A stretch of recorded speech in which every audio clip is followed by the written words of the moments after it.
ওদের মাথার উপর কাটাতে ওরা খায়। কি পাইছেন এখন পর্যন্ত আপনারা? মাত্র 10 কেজি চাল দিচ্ছে।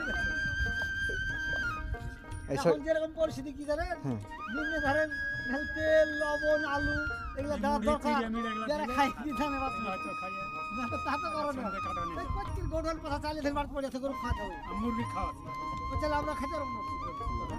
হাঁস মুরগি যে চাল নিয়ে গেছে গোডল পাতা চাল, বাড়তে পড়ে আছে। খেতে পাচ্ছেন না? না চাল খাওয়া যায় নাকি? কম কার গোডল পাতা বন্ধ করা আছে। বন্ধ করা আছে সে। তারপরে আমাদের ভালো চাল আছে, বাড়তে 28 ধানের চাল। এখন আপনাদের দরকার মুড়ি, চিংড়া এগুলোর দরকার, হ্যাঁ, এগুলোর দরকার। তেল। দেখা যাচ্ছে এক সময় খাবার করতে পারলাম, সে পারলাম না।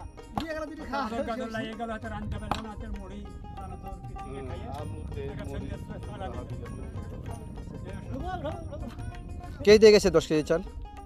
মেম্বারে দিয়েছে। এই এই এই ইউনিয়নের মেম্বার, হরিয়ানা ইউনিয়নের মেম্বার। এই আমার 8 নম্বর ওয়ার্ড যেটা। এটা কি একটাই ওয়ার্ড?